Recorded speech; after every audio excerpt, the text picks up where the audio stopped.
Hello friends, मी रोशनी yummy food रेसिपीजमध्ये तुमचं खूप खूप स्वागत आहे. चला तर मग आज बघूयात अगदी छान आणि स्वादिष्ट असे ब्रेडची भजी. चला तर मग छान अशी लगेच आपण रेसिपीला सुरुवात करूयात. अगदी स्वादिष्ट होतात आणि तुम्ही बघितलंच असेल किती छान होतात.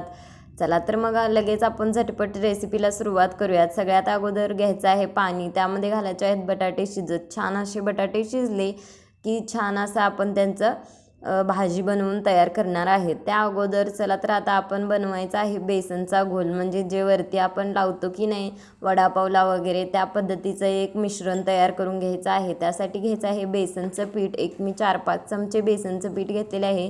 त्यामध्ये अगदी चिमूटभर मीठ घालून थोडासा ओवा घालायचा आहे, जेणेकरून छान असं आपल्याला टेस्ट येते. चला तर मग आता आपण याची एक स्लरी किंवा पातळ असा मिश्रण तयार करून घेऊयात. चला हे बघा, या पद्धतीनं छान असं मिश्रण तयार करून घ्यायचं आहे. तुम्हाला कन्सिस्टन्सीसुद्धा बघा या पद्धतीने कन्सिस्टन्सी ठेवायची. चला तर इथं आता आपले बटाटे छान उकडून झालेले आहेत. चला तर मग आता याची साल काढून छान व्यवस्थित आपण बटाटे तयार करू. चला तर पहिला भाजी तयार करण्यासाठी मी इथं घेतलेली आहे थोडीशी कोथिंबीर, 2-3 हिरव्या मिरच्या, थोडासा लसूण आणि अगदी 1-2 मध्यम आकाराचे कांदे आणि छोट्या चमच्याने 3 चमचे तेल घातलेले आहे. त्यामध्ये आता मी मोहरी घातलेली आहे. ही मोहरी छान तडतडली की आता मी यामध्ये हे बघा अगदी थोडंसं जिरा घालत आहे. आता जिरेही छान फुलले की आता मी यामध्ये घालत आहे लहान चिरलेला लसूण. चला तर मग आता हे छान व्यवस्थित परतून घ्यायचं आहे.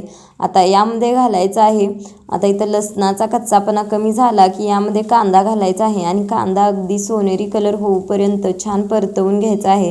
हे पहा या पद्धतीनं अगदी छान असा सोनेरी कलर आला की इथं आपला कांदा व्यवस्थित भाजलेला असतो. चला तर झटपट आपण कांदासुद्धा परतवून घेऊयात.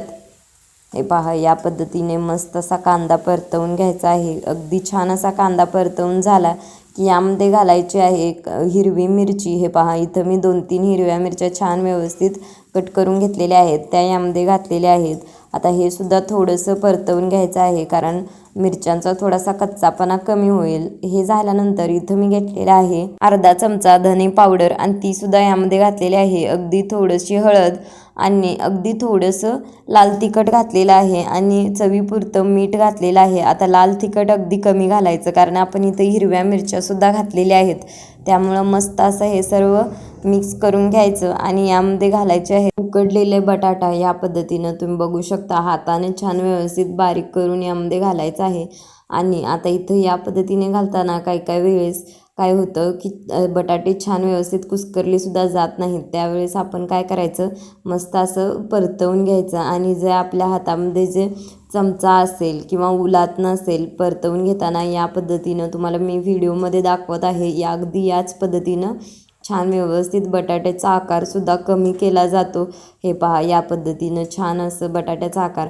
आता इथं आपण किसून वगैरे घातला बटाटा तर अगदी एवढी टेस्ट येणार नाही जेवढी या पद्धतीनं घातल्यानंतर येईल. चला तर या पद्धतीनं आपण इथं आता छान अशी भाजी तयार करून घेतलेली आहे. आता यामध्ये घालायचे आहे कोथिंबीर. छान अशी स्वादिष्ट असा एक प्रकार आहे भज्याचा. अगदी छान अशी भजी तयार होतात.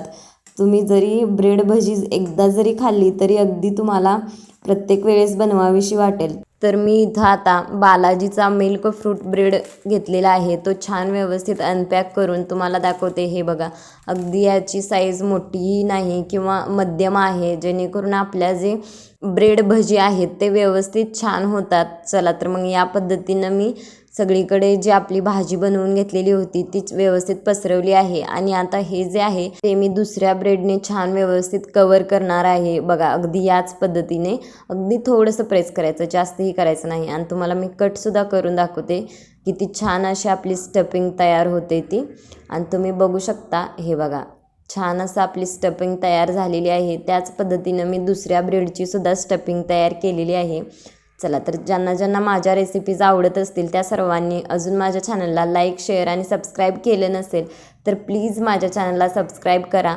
जर तुम्हाला माझे व्हिडिओ आवडत असतील तर लाईक केल्याशिवाय जाऊ नका. चला तर मग आता तुम्हाला मी दाखवते ही ब्रेड पकोडे कसे तळायचे. ते बघा, जे आपण मिश्रण तयार केलेलं होतं ते घ्यायचं, त्याच्यामध्ये जे आपण स्लाइस कट केलेल्या होत्या त्या घेऊन छान व्यवस्थित कोट करून घ्यायच्या. सर्व बाजूंनी आपल्या जे मिश्रण आहे ते म्हणजेच जे डाळीच्या पिठाचं मिश्रण सर्व बाजूंनी व्यवस्थित आपण पसरवून घ्यायचं आणि हे आता आपण तेलामध्ये छान असं तळून घ्यायचं. अगदी कडकडीत तेल करायचं आणि फ्लेम मात्र मीडियम ठेवायची, जेणेकरून छान असा ब्रेड पकोडा जो आहे तो व्यवस्थित तळला जातो. हे बघा, या पद्धतीनं आलटून पालटून सर्व बाजूंनी व्यवस्थित छान असा आपला जो ब्रेड पकोडा आहे तो व्यवस्थित तळून घ्यायचा आहे. हे बघा, या पद्धतीनं आता अशाच पद्धतीनं सर्व बाकीचे जे ब्रेड पकोडे आहेत ते सुद्धा आपण तळून घ्यायचे आहेत. चला तर मग याच पद्धतीनं तुम्हाला मी अजून एक ब्रेड पकोडा सुद्धा तळून दाखवते.